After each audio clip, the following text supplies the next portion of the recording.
कक्षा 12 के छात्रों को मेरा नमस्कार। पोइम्स को लगभग हमने क्लियर कर लिया है, सारी पोइम्स हम पढ़ चुके हैं। आज प्रोज़ गद्य का मैं लेसन आपको पढ़ा देना चाहता हूँ रेनबो बुक में से। आज हम वाटर फर्स्ट पार्ट को स्टडी करेंगे और इसको मैं 2 वीडियोज़ इसके अपलोड करूँगा। फर्स्ट वीडियो में आधा पार्ट लेंगे और सेकंड वीडियो में हम जो रिमेनिंग पार्ट होगा उसको हम स्टडी करने वाले हैं। बहुत ही इम्पोर्टेंट लेसन है ये। 7 नंबर का प्रश्न इसमें से आने की संभावना है। यदि 7 नंबर का प्रश्न नहीं आता है तो निश्चित ही 2 नंबर का प्रश्न इसमें से अवश्य हमारे पास होगा। तो एक बार आप देखें, मेरी पेंसिल के साथ साथ आप अपनी नज़रें रखें। Man has through the ages sought in vain for an imaginary elixir of life, the divine Amrit, a draught of which was thought to confer immortality. Man has through the ages, मनुष्य ने सदियों से, मनुष्य ने बरसों से sought प्रयास किया है, मनुष्य ने सदियों से प्रयास किया है in vain, लेकिन उसका प्रयास कैसा रहा? वो निरर्थक रहा। For an imaginary elixir of life, जीवन के काल्पनिक अमृत को प्राप्त करने का मनुष्य का सारा प्रयास व्यर्थ ही रहा है। अमृत प्राप्त करना चाहा है मनुष्य ने, जिसे पी करके अमर हो जाता है। तो लेखक कह रहा है कि उस जीवन के अमृत को प्राप्त करने का मनुष्य का प्रयास निरर्थक रहा है। द डिवाइन अमृत, कि मनुष्य की खोज रही है दिव्य अमृत प्राप्त करने की। अ ड्रॉट ऑफ विच, जिसकी एक बूंद को वॉज थॉट, सोचा जाता था या समझा जाता था, टू कन्फर इमॉर्टेलिटी, कि जिसकी एक बूंद मनुष्य को कन्फर प्रदान करती है अमरता।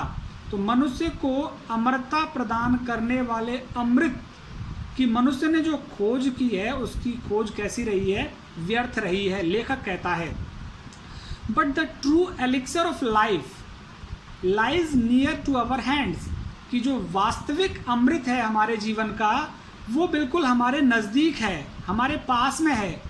For it is the commonest of all liquids, क्योंकि ये सभी तरल पदार्थों में सबसे लिक्विड है, सबसे कॉमन है, सबसे सामान्य है।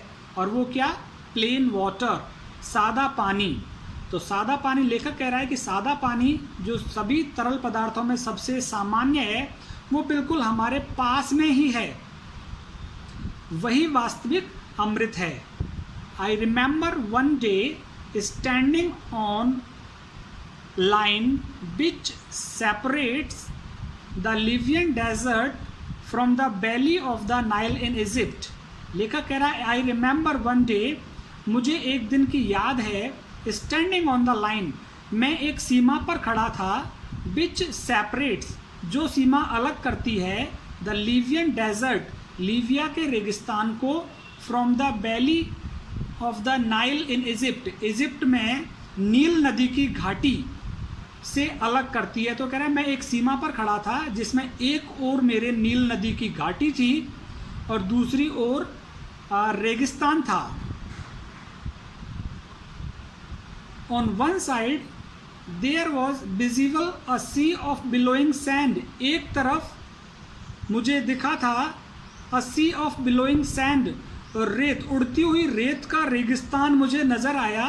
Without a speck of green और single living thing anywhere visible on it, और कहीं भी मुझको हरियाली का कोई चिन्ह नज़र नहीं आया, ना ही कोई लिविंग थिंग, ना ही कोई जीवित चीज़ मुझे उस रेगिस्तान की तरफ नज़र आई। Visible on it, visible means दिखाई नहीं दी मुझे इस रेगिस्तान पर, ना तो हरियाली दिखाई दी, ना ही मुझे कोई जीवित चीज़ दिखाई दी।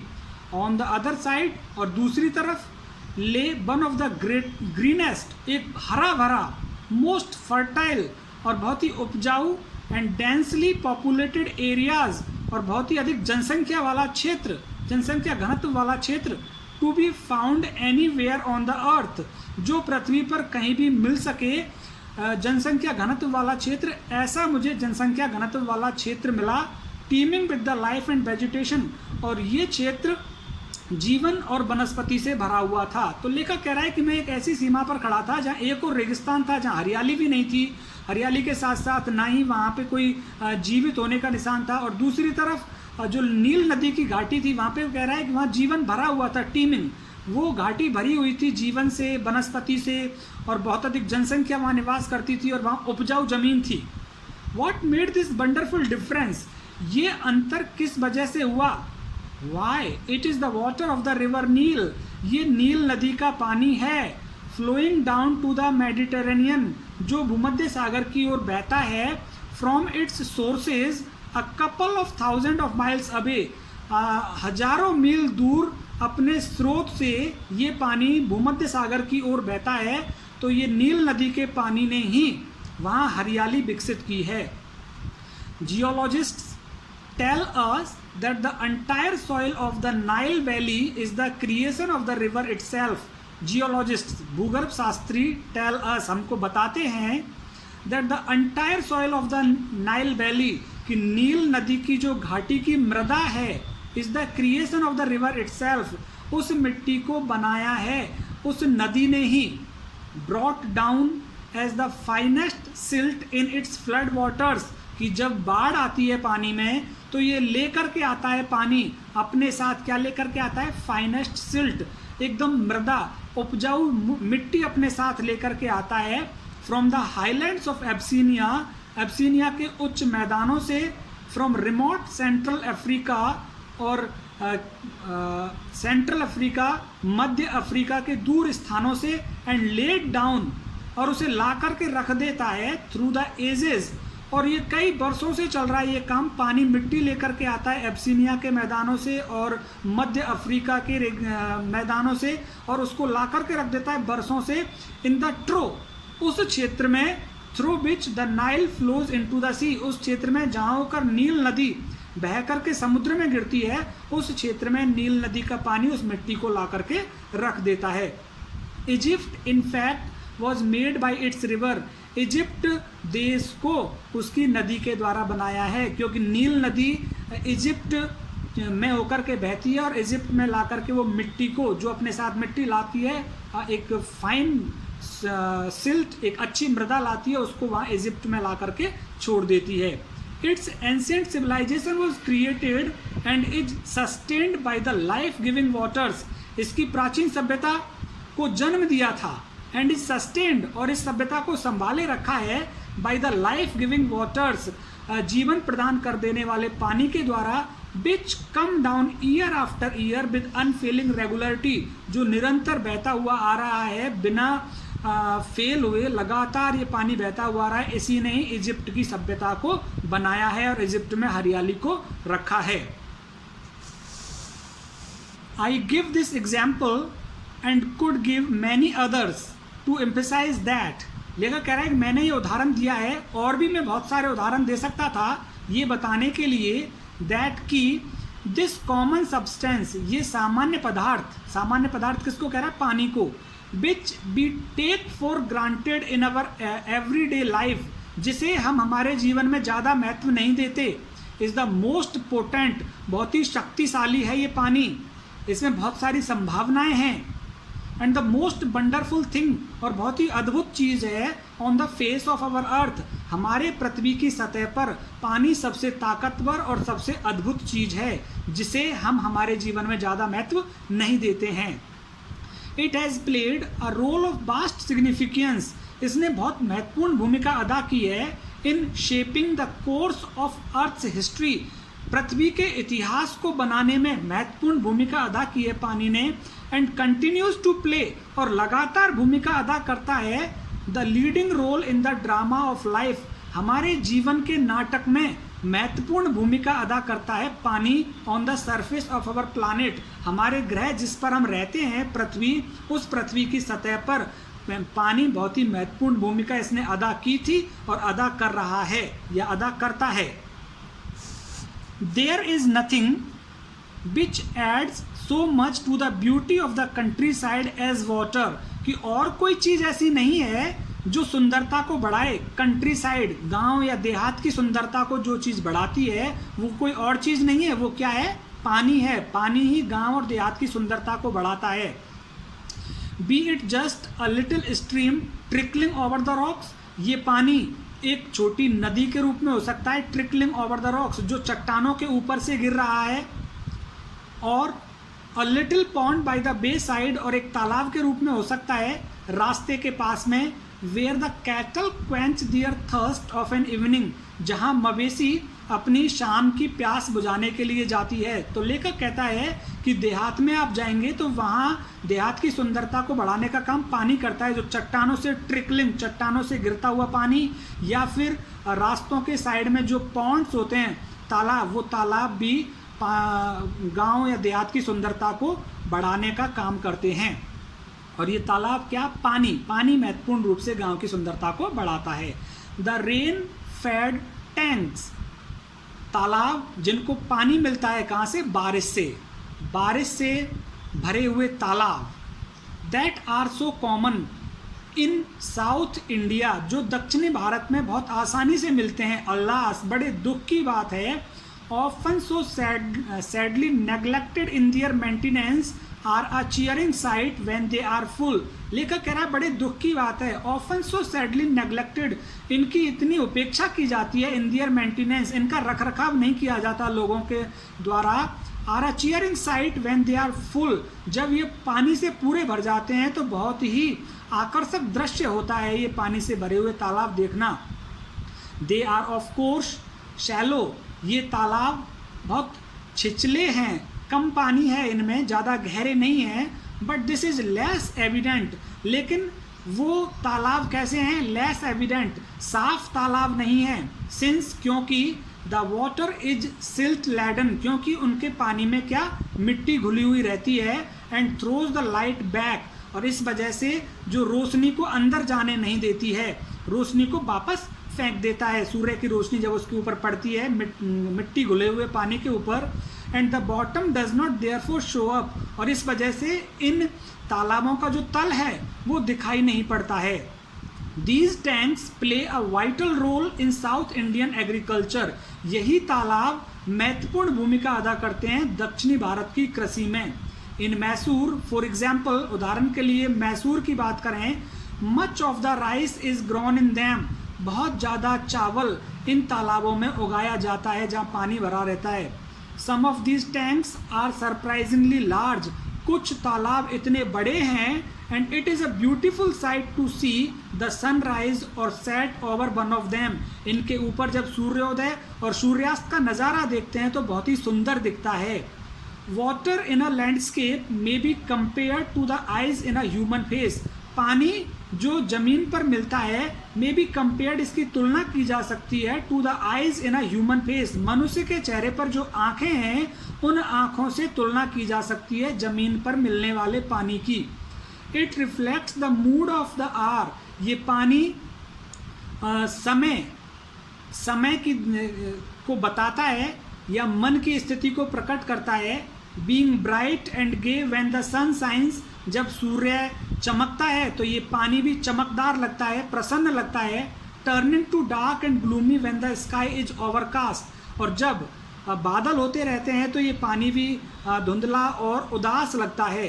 तो लेखक कहना चाहता है कि पानी से प्रतिबिंबित होता है मन, जैसे मनुष्य की आंखों से उसका मन प्रतिबिंबित होता है, यदि वो आंखें चढ़ा लेता है मनुष्य तो गुस्सा नजर आता है, ऐसे ही जब सूर्य चमक रहा होता है तो पानी भी क्या चमकता है तो अच्छा लगता है, लेकिन जैसे ही आसमान में बादल हो जाते हैं तो पानी भी कैसा लगता है, उदास सा लगता है और अंधेरा सा लगता है। One of the most remarkable facts about water is its power to carry silt और finely divided soil in suspension. One of the most remarkable facts, सबसे महत्वपूर्ण तथ्य अबाउट वाटर, पानी के बारे में, इज इट्स पावर, वो इसकी ताकत है, टू कैरी सिल्ट, मिट्टी को अपने साथ लेकर जाने की, और finely divided soil in suspension, ये अपने सस्पेंशन के साथ, अपने बहाव के साथ मिट्टी को तोड़ करके, फाइनली डिवाइडेड मीन्स उपजाऊ मिट्टी को तोड़ करके अपने साथ ले जाने की इसके अंदर ताकत है। This is the origin of the characteristic colour of the water in rain fade tanks, और ये मिट्टी को तोड़कर ले जाने से जो इसका रंग बनता है वही ओरिजिन है, वही स्रोत है। This is the origin of the characteristic colour of the water, पानी का जो रंग दिखता है इन रेन फेड टैंक, बारिश से भरे हुए तालाबों में जो पानी का रंग दिखता है वो रंग किसकी वजह से, जो मिट्टी ये तोड़कर लाता है, जिस क्षेत्र की जैसी मिट्टी को तोड़कर लाता है वैसा ही पानी का रंग नजर आता है। दिस कलर वेरीज, ये रंग अलग अलग होता है with the nature of the earth in the catchment area, उस क्षेत्र से जहाँ से पानी बहकर आ रहा है वहाँ की मिट्टी का जैसा रंग होता है वैसा ही पानी का रंग होता है। And is most vivid immediately after a fresh inflow flowing rain, और ये रंग बिल्कुल बदल जाता है जैसे ही बारिश का ताज़ा पानी आकर इसमें मिलता है तो उस मिट्टी वाले पानी का रंग भी बदल जाता है। स्विफ्टली फ्लोइंग वाटर, तेज बहता हुआ पानी, कैन कैरी, लेके जा सकता है, fairly large and heavy particles, अपने साथ बड़े और ताकतवर वजनदार कणों को अपने साथ लेकर चलता है तेज बहता हुआ पानी। The finest particles however remain floating, जो महत्वपूर्ण मृदा है, जो अच्छे कण हैं, however remain floating within the liquid, वो पानी के अंदर तैरते रहते हैं। In spite of their greater density, यद्यपि वो घनत्व में वो कण ज़्यादा होते हैं लेकिन फिर भी वो पानी के अंदर तैरते रहते हैं। एंड आर कैरिड टू, और ये कण ले जाए जाते हैं, ये कण ले जाए जाते हैं, कहाँ ले जाता है इनको पानी, देखते हैं हम। आधा पार्ट आज क्लियर कर लेते हैं, आधा कल कर लेंगे। तो पानी के अंदर महत्वपूर्ण जो ताकत वो क्या है, मिट्टी को अपने साथ बहा करके ले जाने की जो ताकत है वो है पानी में। ग्रेट डिस्टेंस, और उसको बहुत दूर तक ले जाता है पानी, ग्रेट डिस्टेंस तक ले जाता है। Such particles are of course extremely small, ये कण वास्तव में बहुत छोटे छोटे होते हैं मिट्टी के, but their number is great and incredibly large amount of solid matter can be transported in this way, लेकिन कण बहुत ज़्यादा संख्या में होते हैं, but their number is great, लेकिन उन कणों की संख्या बहुत होती है। And incredibly large amount of solid matter, और अविश्वसनीय रूप से ठोस पदार्थ की बहुत बड़ी मात्रा can be transported in this वे, इस तरीके से पानी के द्वारा ले जाई जाती है। तो पानी मिट्टी को काटकर बहुत बड़ी मात्रा में अपने साथ लेकर के जाता है दूर दूर तक।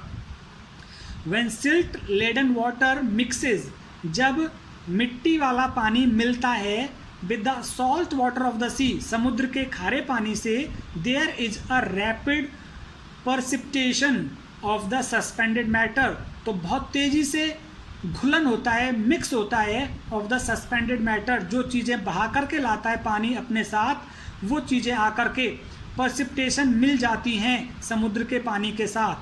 This can be readily seen, ये चीज़ देखी जा सकती है when one travels by steamer down a great river to the deep sea, जब एक व्यक्ति यात्रा करता है किसी नदी से और गहरे समुद्र की तरफ, तो वो इस गतिविधि को देख सकता है कि किस तरह से नदी का पानी समुद्र में मिलता है। The colour of the water changes successively, पानी का रंग लगातार बदलता रहता है। फ्रॉम द मडी रेड, कभी लाल रहता है, कीचड़ जैसा, कीचड़ का लाल पानी रहता है, और ब्राउन ऑफ सिल्ट, कभी मिट्टी का भूरा पानी हो जाता है। Through varying shades of yellow and green finally to the blue of the deep sea, कभी वो पीला पानी नज़र आता है, कभी हरा पानी नज़र आता है, और अंत में जब समुद्र में मिल जाता है तो पानी कैसा नज़र आता है, ब्लू, नीले रंग का नज़र आता है। Those great tracts of land have been formed by silt, thus deposited is evident on an examination of the soil in alluvial areas.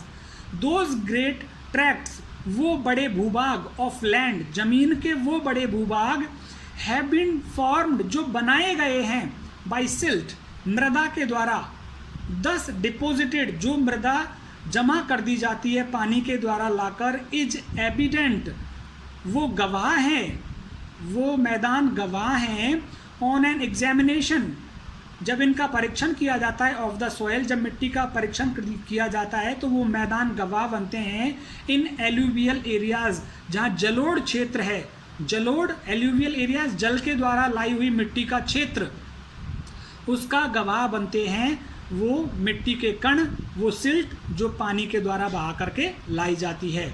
Such land, इस प्रकार का भूमि, consisting as it does of finely divided matter, जो एक उपजाऊ मिट्टी बहा करके लाई जाती है, जो उसकी बनी हुई होती है, इज़ यूजुअली वेरी फर्टाइल, वो बहुत ज़्यादा उपजाऊ होती है। तो लेखक ये कहना चाहता है कि जो मिट्टी पानी के द्वारा बहा कर लाई जाती है वो जलोढ़ मिट्टी होती है और वो सबसे ज़्यादा उपजाऊ होती है। यहाँ तक हमारा फर्स्ट पार्ट हो गया। का अगला हम यहाँ सेकंड पार्ट यहाँ से हम स्टार्ट करने वाले हैं। आप अपनी बुक इसी में देख सकते हैं जब तक आपके पास बुक्स नहीं पहुंचती हैं। जैसे ही आपके पास बुक्स पहुंचेंगी हम स्कूल में इसको वापस से स्टडी कर लेंगे। तो आज के लिए इतना ही। रेनबो का वाटर हमने शुरू किया है, धीरे धीरे करके मैं सारे लेसन आपकी रेनबो के आपके सामने ऐसे ही प्रस्तुत करता रहूँगा। इसके लिए आप मेरे साथ जुड़ें। मेरे चैनल का नाम है इंग्लिश बाय उमेश गुरु।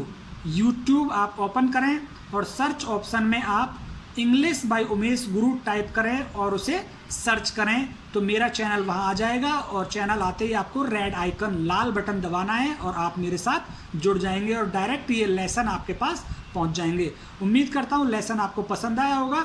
धीरे धीरे मैं और अच्छा इसे बनाने की कोशिश करूंगा। बहुत बहुत धन्यवाद।